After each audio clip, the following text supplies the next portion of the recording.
todos, espero encontrá-los aí bem, né? Estamos aqui de volta para mais uma videoaula, dando continuidade aí na nossa disciplina de culturas anuais, certo? A partir de agora, pessoal, nós vamos começar a adentrar aí no estudo das principais culturas, tá? Nesse caso, as culturas anuais, tá bom? Então a gente vai... Lembram aí da nossa primeira aula, né? Eu citei o que são culturas anuais e dei alguns exemplos, né? Feijão, né?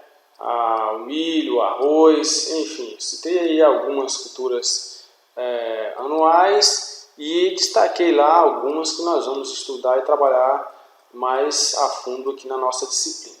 Tudo bem? Pessoal, espero aí a participação de vocês, a atenção, espero que gostem da aula. Qualquer dúvida, entre em contato comigo, estou aí à inteira disposição, então não hesitem aí em tirar suas dúvidas, tá? Tudo bem? Com relação à primeira aula, né, o feedback de vocês eu não senti assim muita firmeza, não sei se é porque todo mundo entendeu tudo ou não entendeu nada, tá bom, pessoal? Não é porque o grupo lá está com algumas restrições, né, em termos de participação dos alunos, que vocês não têm aí a liberdade de entrar em contato comigo para tirar alguma dúvida, tudo bem? Então, fiquem à vontade, lembrando que logo no final dessa aula, aliás, com essa aula a gente já tem aí a condição de fazer uma atividade, inclusive eu já vou estar liberando a atividade, né, seguindo aí o nosso cronograma, tá bom? Então, vejam a aula quantas vezes forem necessário, vão lá no meu canal, eu vou deixar essas aulas disponíveis e vocês têm aí, portanto, a oportunidade de assistirem, né, quantas vezes forem necessário, tá bom?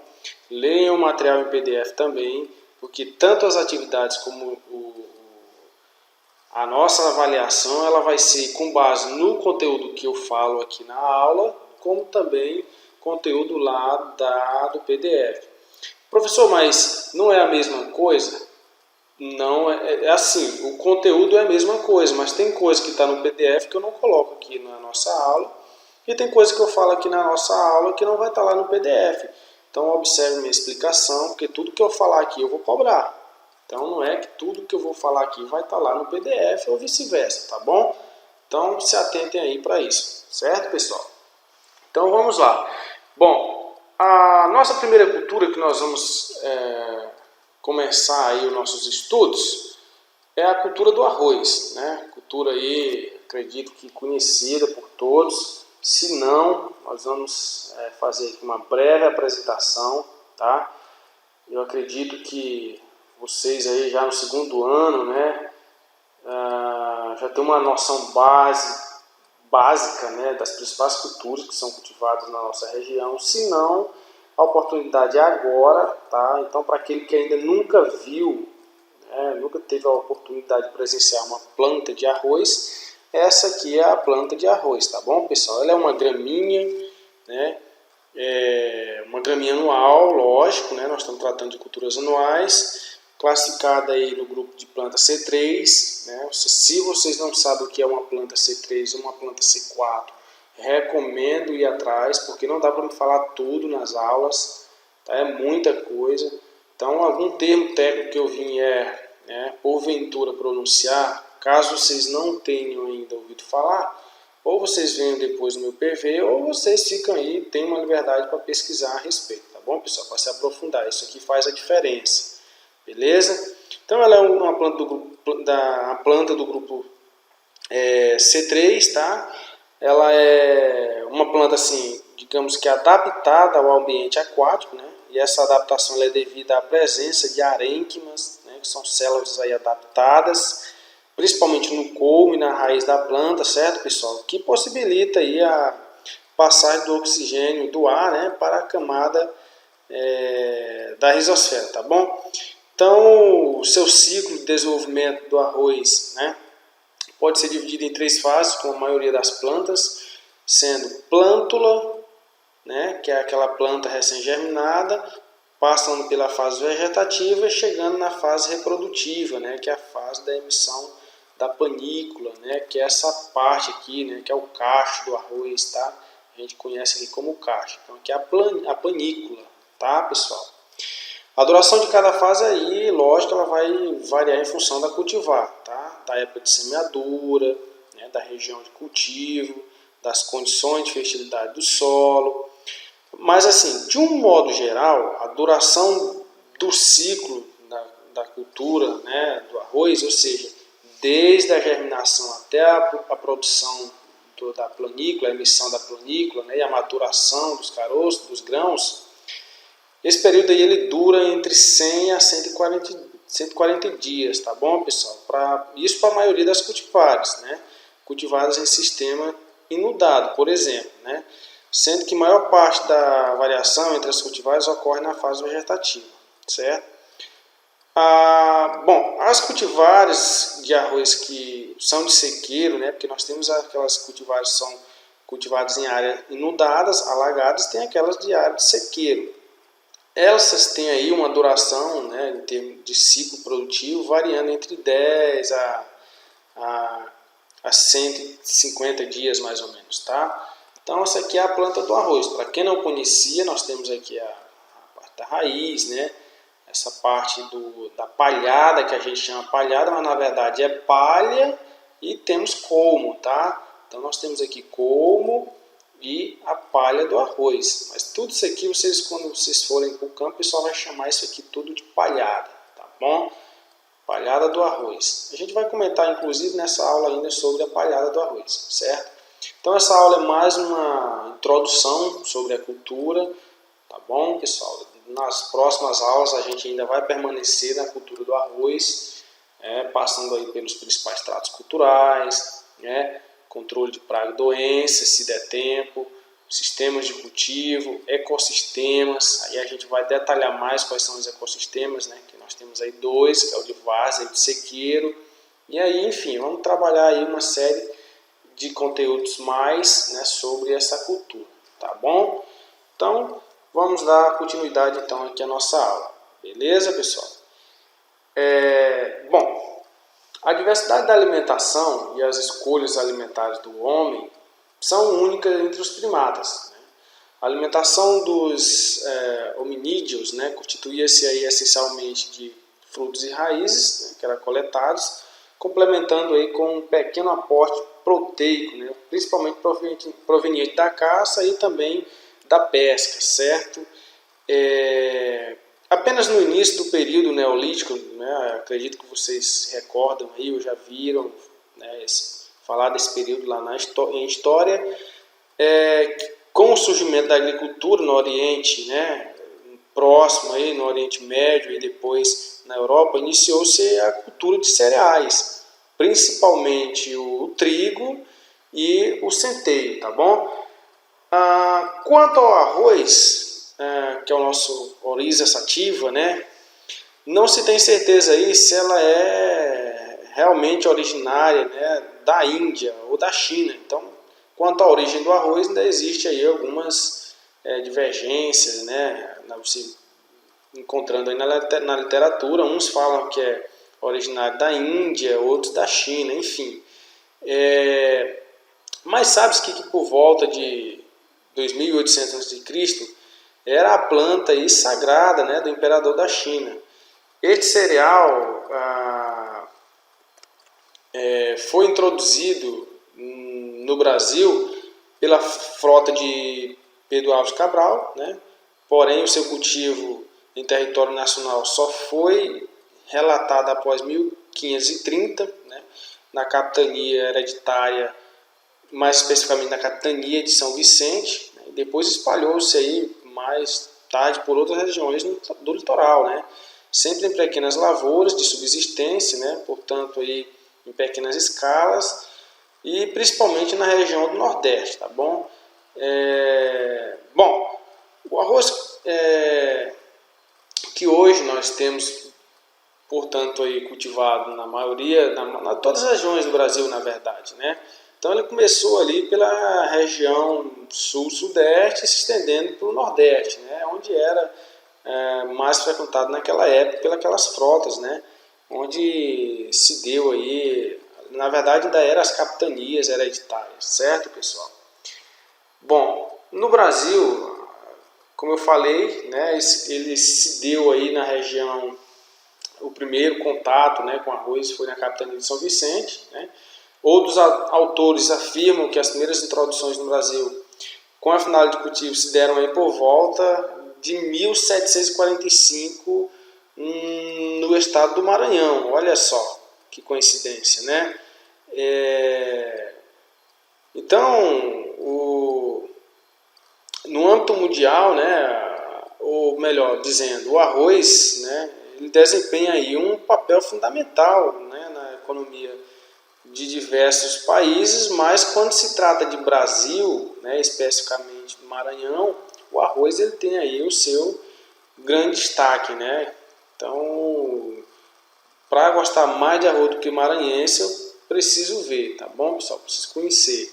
Então é fundamental, é a principal fonte aí energética, né, de carboidrato na mesa dos maranhenses. Não é à toa que, se nós buscarmos no histórico aí, tem toda uma explicação, tá bom?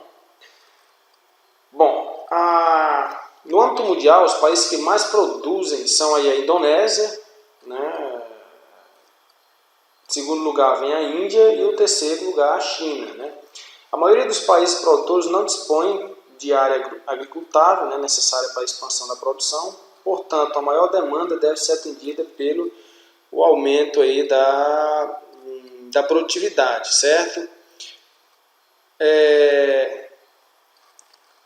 Aqui nós temos alguns dados de produção, só para vocês terem uma noção, né, que são estimativas para este ano, né, que é o ano de 2001, e essa estimativa ela é de acordo com as regiões, tá bom?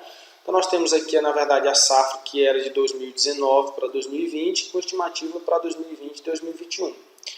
Então nós temos aqui as principais regiões, né, a área que é cultivada nessas regiões, a produtividade e a produção.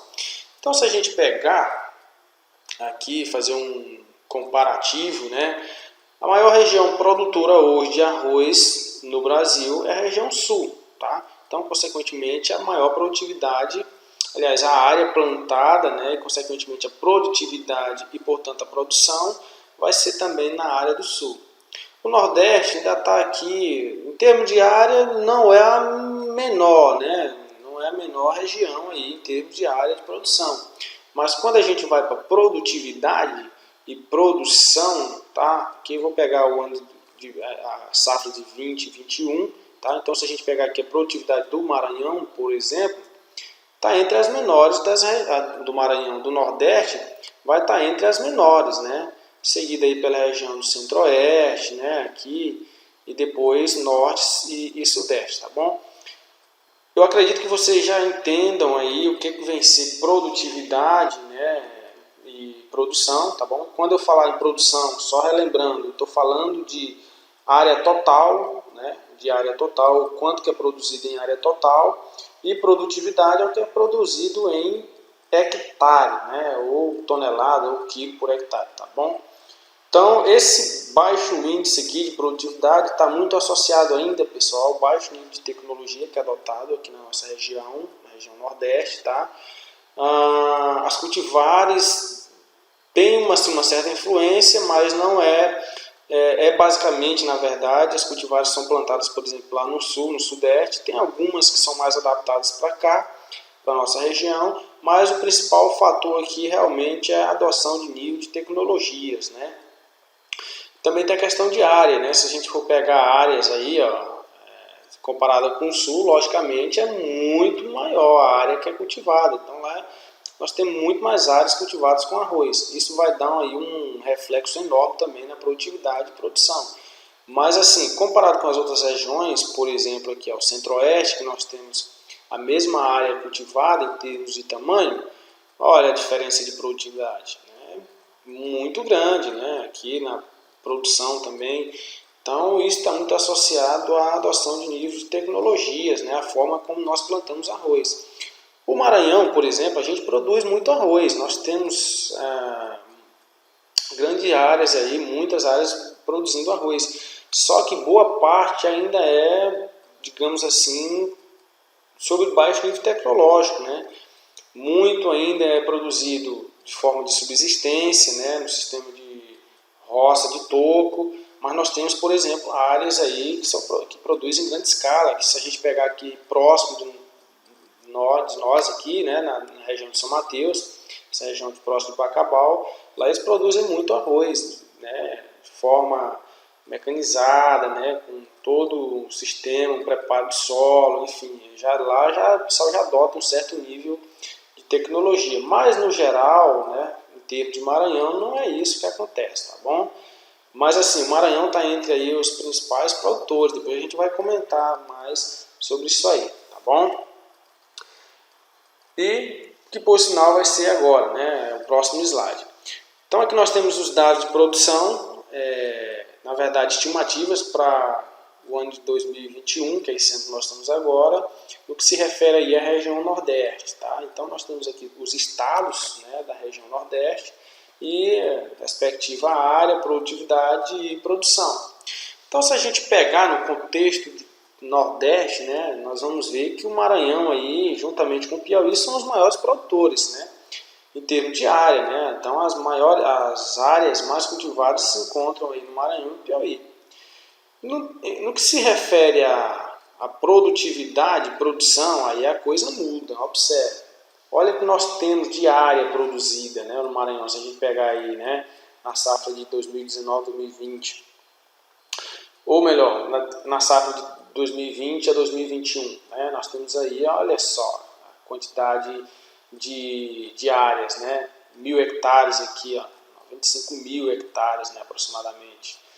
Então, quando nós vamos lá para a produtividade, né, que é em quilogramas por hectare, olha aí, fica muito aquém, por exemplo, do Rio Grande do Norte, que só tem 0,9, né, mil hectares aí produzido, pessoal. Então, é uma diferença muito grande. Então, assim, não é que porque nós temos grandes áreas aí produzindo arroz, que nós temos aí uma boa produtividade. Nós ainda temos muito que evoluir, né?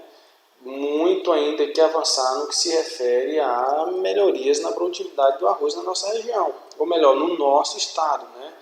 Então, se você pega o Pernambuco aí, ó, Alagoas, né, o próprio Sergipe, são estados que tem poucas áreas produzindo arroz, mas são áreas muito produtivas, né?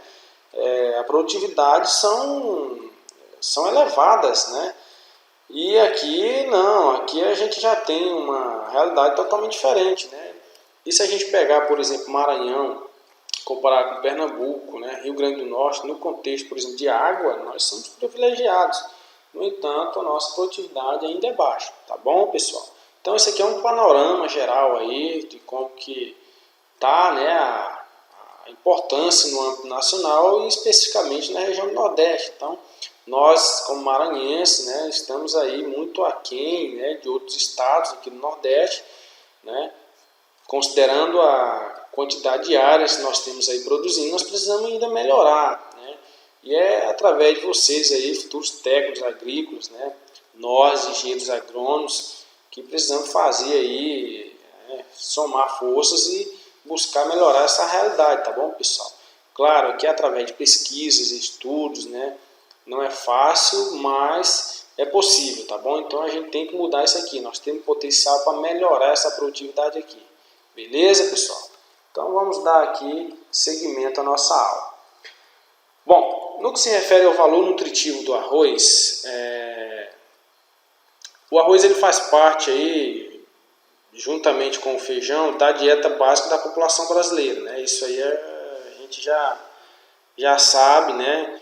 E assim, o arroz ele é responsável por cerca de 24,2%, do total de calorias e 17,9% das proteínas consumidas no país. Então, considerando que atualmente o homem alimenta-se de 200 espécies vegetais, né, e que o arroz sozinho fornece 20% das calorias e 13% das proteínas consumidas no mundo, pode, portanto, se afirmar que ele é aí um alimento mais importante do globo, né, principalmente considerando-se o número, né, de pessoas que dele faz uso, certo? Então nós temos aqui a composição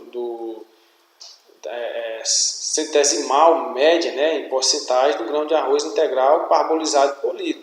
Então, se você pegar aqui, por exemplo, né, a parte de carboidrato, de longe, né, ele vai ser aí...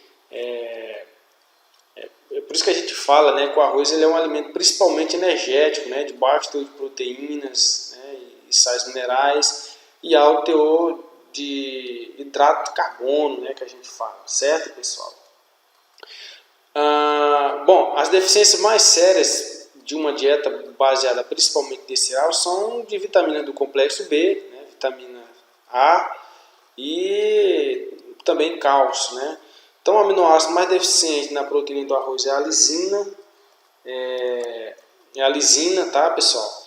E, assim, contudo, né, a natureza química das proteínas do arroz, né, que é a combinação aí favorável de aminoácidos, não sei se você sabe o que é uma proteína, né, que é uma combinação de aminoácidos.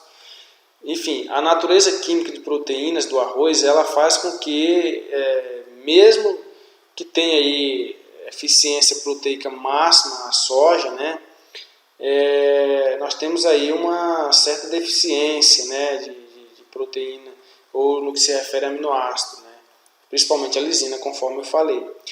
Em termos de eficiência relativa de proteínas, né, assim, a grosso modo, o arroz possui coeficiente 2, né, contra 1,2, por exemplo, do trigo, né, e 1 do milho. Então, assim, de longe a gente percebe que o arroz é um cereal que possui aí as proteínas de maior valor biológico, certo? Então, isso aqui, ó, olha a quantidade de proteína, né, no arroz integral aqui, por exemplo, cru e cozido, né? Então, é uma quantidade relativamente significativa, certo, pessoal? Bom, ainda nessa parte introdutória da cultura do arroz, a gente vai comentar, além do grão, né, e do valor nutricional do grão, alguns outros produtos, ou melhor, subprodutos do arroz, certo? E, nesse sentido, a palha, por exemplo, é um dos subprodutos, né, do arroz, né? A quantidade de palha que é produzida por uma lavoura ela é semelhante à sua produção de grãos, então a gente é de se esperar uma grande produção de biomassa, né? Ou melhor, de palhada, né? Na área onde é cultivado o arroz. E entre os seus usos, né, pode citar aí a matéria-prima para a fabricação de papel, né, e para artesanato, como chapéus, bolsas e etc. Né? Bom, ela é utilizada também como feno para alimentação animal, até pela sua composição, né, químico-bromatológica, tá? E como também utilizada como cama de aviário, certo? Entretanto, pessoal, aqui fazendo um parênteses, né, o mais comum é deixar essa palha aí espalhada no campo, né, o qual vai ser incorporada ao solo e ser usada como matéria orgânica, né?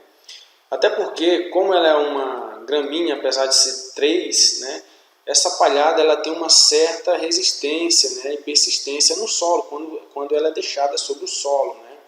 Então a relação CN dela não é tão baixa, ou seja, o poder de decomposição dela não é tão baixo. Então, à medida que você deixa ali, né, sobre a superfície do solo, você está protegendo o solo, né? E com o tempo esse material ele vai se decompor, né, vai se transformar, ou seja, vai se mineralizar, né, matéria orgânica, e vai formar humus. E hoje, indiscutivelmente, né, a matéria orgânica ela é extremamente útil e importante, né, para os solos, né, principalmente do ponto de vista físico e químico, né, e também biológico, tá bom? Um outro produto ou subproduto do arroz é a casca, né? A casca representa aí o maior volume entre os subprodutos derivados do grão, né, do arroz, no beneficiamento, atingindo aí em média de 20 a 22%, tá? Bom, ela contém cerca de 50% de celulose, né, carboidrato e fibroso, né, então 20% de pentosana e é rica em minerais, né, cerca aí de 18%, tá? Constituídos principalmente de sílica, né, que é em sua maioria, chegando aí a 94,5%, tá? É um subproduto volumoso, de baixa densidade, certo, pessoal? Onerando aí os custos de transporte, tá bom? O uso mais comum da casca é como combustível, constituindo-se aí numa boa fonte energética, portanto, né, proporcionando temperaturas de até 1.000 ou 10.000 graus, né, constitui matéria-prima também para a fabricação de papel e é utilizada como isolante refratário, né, para camas de aviário também. A pentosana, né, que é o material contido na casca de arroz, pode ser hidrolisada para furfurol, né, com rendimento aí de até 8,5 kg por 100 kg de casca, né, ou seja, um rendimento de até 8,5, né, quilos por 100 kg de casca. É um produto químico que entra na composição de desinfetantes, inseticidas, herbicidas, servindo também para a fabricação de nylon, resinas, borracha sintética, enfim. É muito utilizado a casca de arroz, desde combustível até material para construções, né? Como a gente vê aqui na imagem do lado direito aqui do nosso slide, tá bom? O outro subproduto é o farelo, né? Que aqui a gente costuma chamar de cuim, né? O farelo do arroz, tá? O beneficiamento do arroz, melhor dizendo, produz em torno aí de 8% de farelo, certo, pessoal? O qual normalmente é destinado à alimentação animal, né? Ou seja, para a formulação de ração, dieta animal, né? É um produto muito rico em amido, principalmente amido, né? Proteína, gordura e sais minerais também, tá bom? Além de outros produtos para a indústria cosmética e farmacêutica, pessoal. Na composição da ração, por exemplo, o farelo de arroz pode participar aí com até 30%, né, da ração de gado de corte e leite, e 20% para suínos e 15% para aves. Então é uma possibilidade, né, um potencial e pode ser utilizado, né? Aqui na nossa região o pessoal se preocupa muito em utilizar, por exemplo, aí, farelo de soja, né? Lógico, são produtos riquíssimos em proteína, mas nós temos também em grande quantidade e preços acessíveis o farelo de arroz, né? Então é um produto que pode ser utilizado aí para complementar, né, a alimentação animal, principalmente de bovinos de corte e leite, tá bom, pessoal? Bom, um outro subproduto é o óleo, né? Várias indústrias brasileiras estão aí produzindo óleo de arroz, já é uma realidade, né? Ele é utilizado em diferentes tipos de pratos, né? Sua recomendação baseia-se na menor porcentagem de ácidos saturados, ou seja, somente 20% da sua composição, tá bom? E no processo de refinamento do óleo, só para vocês terem uma ideia, são produzidos aí o óleo refinado, que é 60%, em torno aproximadamente de 60%, e outros subprodutos, né? Principalmente a borra, né? Que é usado aí na fabricação de sabão. Então são algumas das utilidades aí, né? O sabão hidratante, por exemplo, é uma das utilidades aí que são produzidos a partir do óleo, né, do arroz, tá bom?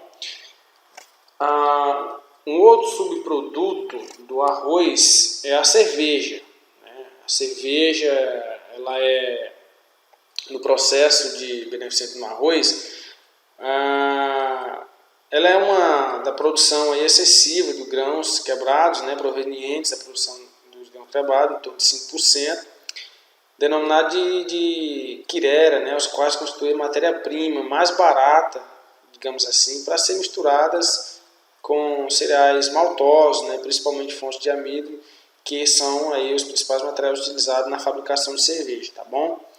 Bom, em relação ao milho, por exemplo, né, o arroz ele apresenta aí a vantagem de possuir mais carboidrato, né, e originar um produto mais suave e de coloração mais clara, sendo, portanto, bastante procurado, né, pelas indústrias de cerveja. E só para vocês terem uma ideia, alguns países, como por exemplo os Estados Unidos, desenvolvem cultivares específicas de arroz para a finalidade de produção de cerveja. Então, geralmente, ela é um pouco mais cara, né, do que a cerveja de cevada, justamente por essa qualidade aí, pelo sabor mais suave, né, pela coloração, enfim. Portanto, aí uma das matérias-primas ou subproduto do arroz é a cerveja, tá bom? Bom, quanto à classificação botânica, nós vamos passar rapidinho aqui, que eu acredito que o nosso tempo já está até estourando, né? O combinado aqui é aulas curtas, né? Vídeos curtos para facilitar o entendimento de vocês, o aprendizado, né? Mas vamos só finalizar rapidamente aqui passando pela classificação botânica, né? E morfológica da planta de arroz. Nós temos, portanto, como eu falei, ela é uma monocotiledônia, né? Da ordem Glumiflorae, pertence aí à família das poáceas, né? Da tribo Oryzae, portanto é do grupo das gramíneas, né? Poáceas, aí nós estamos falando de gramíneas.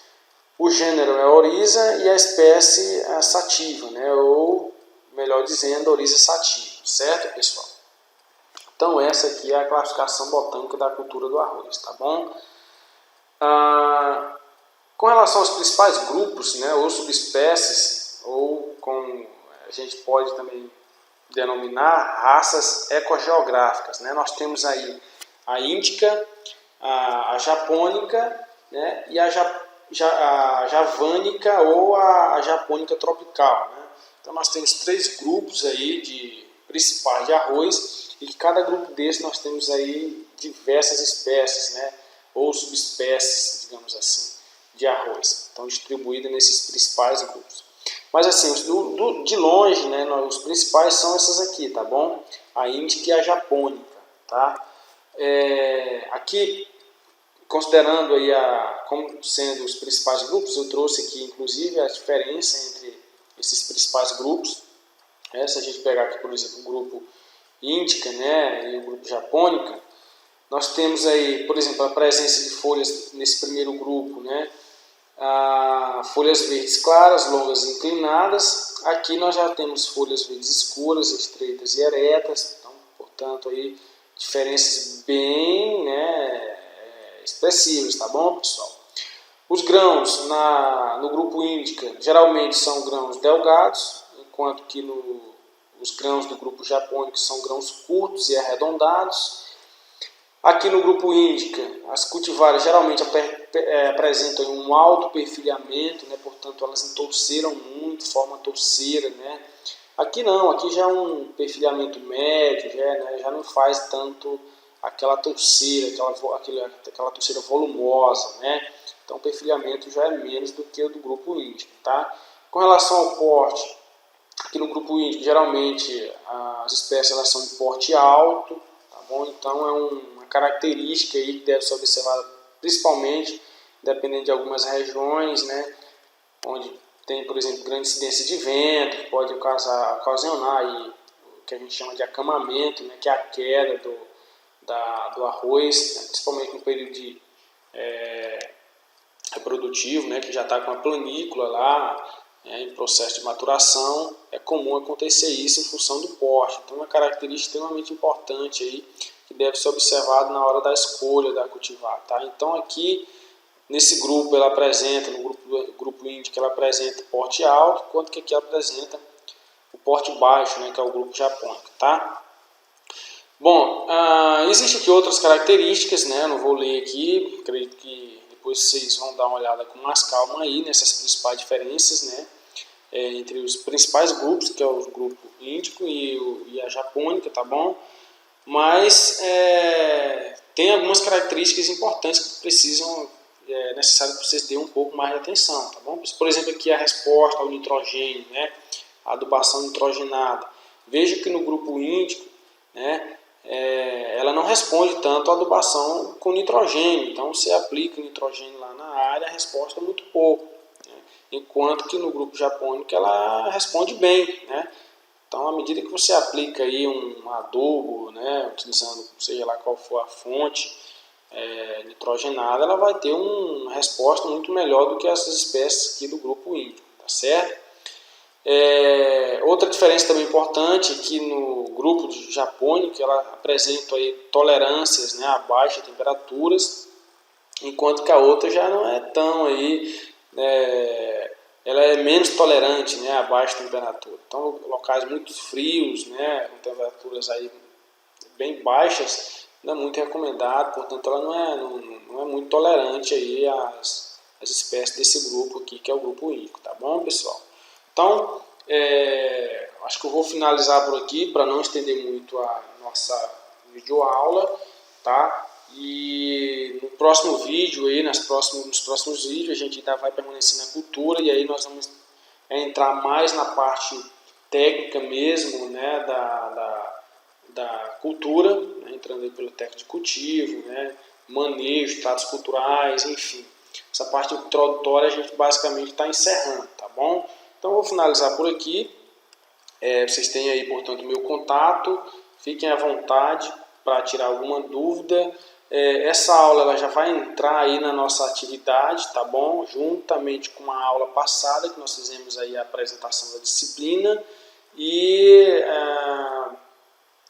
fizemos também a apresentação de alguns conceitos, né, com relação às culturas anuais, tá bom? Então, para a nossa atividade vai entrar essa primeira aula lá, que eu comentei com vocês, e essa aula aqui introdutória da cultura do arroz. Beleza, pessoal? Então, forte abraço, fiquem com Deus, né? Seguem firmes e fortes, que juntos nós chegaremos lá, tá bom?